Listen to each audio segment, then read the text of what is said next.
Freud versus Jung y su enfoque en la personalidad. Para comenzar a entender cómo pensaban estos autores en sus diferentes maneras, debemos empezar por definir cada uno de los constructos que definió la personalidad y la teoría de la personalidad que cada uno de ellos representaron. En este aspecto, comenzaremos con Freud. Freud definió 3 constructos de la personalidad: el superyo, el yo y el ello. El ello era siempre este elemento inconsciente que quería satisfacer sus deseos más frívolos en el menor tiempo posible. El superyo intentaba siempre controlar este inconsciente, aunque no siempre lo lograba, y el yo era el que mediaba entre estos dos. El yo no llegaría a desarrollarse sino hasta la adolescencia. Por otra parte, para Jung existían 3 elementos también, pero diferían un poco. No había alguien que medie entre ellos. Había el ego, que era incluso la máscara que poníamos ante la sociedad. La parte consciente. Por su parte, el inconsciente tenía 2 subconstructos: el inconsciente personal y el inconsciente colectivo. Del inconsciente colectivo se podían llegar a derivar muchos arquetipos, de los cuales hablaremos muy pronto. Antes de poder entender lo que eran los arquetipos para Jung, tenemos que entender la mitología detrás de cada una de sus teorías. Freud basaba su teoría en el personaje de la mitología griega Edipo, cuyo mayor anhelo era matar a su padre para poder casarse con su madre. Freud sostenía que de esta idea se derivaban muchos otros males de la sociedad. Por otra parte, Jung basaba su teoría en los arquetipos, los cuales pueden ser definidos como figuras o conceptos que ocurren y son compartidos a través de las sociedades, a través del tiempo e incluso a través de culturas. Los arquetipos pueden llegar a explicar desde los sueños hasta muchas de las cosas cotidianas que nos pasan el día a día. Otro elemento importante en el cual ambos diferían era el concepto del inconsciente que cada uno de los dos tenía. Para Freud, el inconsciente tenía una connotación negativa, ya que era el que nos incitaba a hacer las cosas que iban en contra de las normas sociales, e incluso a veces en contra de nuestra voluntad, poniéndonos en un constante conflicto, llevando a usar mecanismos como la represión y la racionalización, entre otros, los cuales posteriormente podrían llevar a la producción de una neurosis. Jung, por su parte, creía que existían 2 tipos de inconscientes: el inconsciente personal y el inconsciente colectivo, mismo del que provenían los arquetipos, como hablamos anteriormente.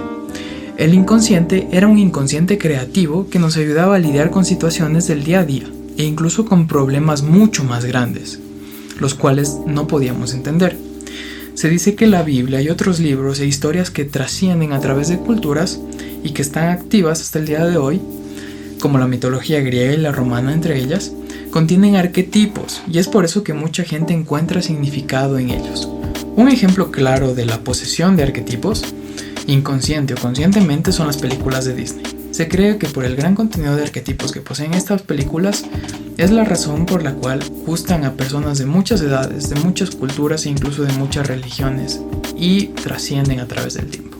Jung afirmaría en su teoría que hay un arquetipo por cada cosa cotidiana que nos pase en el día a día. Simplemente hay que reconocerlas. Pero en este video trataremos 3 de los más importantes que Jung definió. En primer lugar, tenemos la sombra. La sombra es considerada como las partes de tu personalidad que no quieres sacar a la luz, ya sea por tu cultura o por otras presiones, por ejemplo el deseo sexual.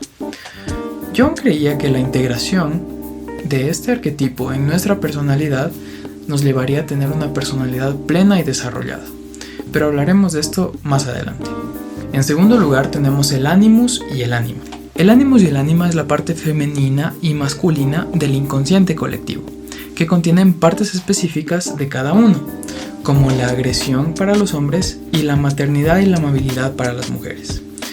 Esto no quiere decir que individualmente los hombres seamos solamente agresivos o las mujeres sean solamente maternas y amables, sino que quiere decir que en el inconsciente colectivo estos arquetipos se encuentran embebidos en la sociedad en general. Jung también creía que luego de la incorporación de la sombra, lo más correcto y para desarrollarse aún más la personalidad de cada uno, debían incorporarse los elementos del animus y del ánima en nuestras personalidades. Es decir, si tú eres hombre, debías incorporar el elemento del ánima para que se complemente con tu personalidad, y viceversa. Finalmente tenemos el self. El self es un personaje arquetípico que representa la total unificación de las partes conscientes e inconscientes que conforman tu ser. Además servía como una conexión entre el mundo externo y el interno, como un super-yo. El super-yo era definido por Freud y por Jung como la puerta hacia el mundo exterior. ¿Por qué? Les voy a poner un ejemplo muy claro. Todos hemos visto la típica niña pequeña que por primera vez le ponen vestido. Ella no sabe cómo comportarse con este vestido. Sale a la calle, puede usar el vestido para limpiarse la cara, puede estar jugando incluso con el vestido, ensuciarlo, etc. Es aquí cuando el elemento superior del padre o de la madre influye en la niña, convirtiéndose en una puerta hacia el inconsciente colectivo o hacia el mundo exterior. Básicamente el padre va a ir e intentar implementar las normas que la sociedad establece en su hija. Una vez entendidos los arquetipos, vamos a ver el sentido de integración que Jung ponía y el énfasis que ponía en cada uno de ellos. De acuerdo con Jung, para alcanzar el espectro total del desarrollo de tu personalidad, uno debe llegar a integrar los arquetipos de la sombra y el ánima o el animus. Para esto uno debe embarcarse en un viaje psicológico o filosófico contra tus miedos, que logre incorporar el sentido heroico que según Jung se encuentra en todos los seres humanos. El psicoanálisis de Jung puede ser definido por la siguiente frase según el Dr. Jordan B. Peterson. Lo que más quieres encontrar está en donde menos quieres buscar. Para ponerlo más simple vamos a poner el ejemplo de la agorafobia. La agorafobia es el miedo patológico a los lugares públicos. Para Jung, la cura de esta patología era enfrentarse progresivamente a este miedo, y es una técnica que hasta el día de hoy se usa en este tipo de fobias. Por el contrario, Freud se enfocaba mucho más en el diagnóstico del problema en lugar de la solución, y sostenía que existía un constante conflicto entre nuestro inconsciente, el ello, que buscaba la satisfacción y el placer, y el super-yo, el cual quería que hagas lo correcto siempre, mediada siempre por el yo. Finalmente, hablaremos de los sueños, ya que es una parte muy importante de la teoría de ambos. Para Freud, el autor del libro El significado de los sueños ocultaban su significado en las imágenes o representaciones del mismo, y podían ser controlados por nuestro día a día, hasta cierto punto, obviamente. Nuestro inconsciente los receptaba y los cambiaba para adaptarse a nuestras circunstancias personales. Por ejemplo, las situaciones reprimidas tendían a ser soñadas en ese día. Es decir, si tú, por ejemplo, el día de hoy tenías muchas ganas de un helado, pero no tenías el dinero con qué comprarlo, podías soñar contigo ese mismo día, comiéndote ese helado o tal vez teniendo mucho dinero. Por supuesto que la teoría de Freud va más allá de este simple ejemplo, y se puede interpretar el inconsciente de muchas maneras, y para esto se necesita terapia, un buen psicoanalista y muchas horas de plática. Jung, por su parte, definía los sueños como algo más bien explícito, que intentaban decirte de la mejor manera que podían el significado que querían para tu vida. Además de que los sueños, según Jung, venían cargados de arquetipos, los cuales podían usarse para solucionar problemas de la vida cotidiana e incluso para solucionar problemas mucho más grandes. Aunque las diferencias entre el psicoanálisis de Freud y el psicoanálisis de Jung son algo marcadas, también tuvieron sus similitudes.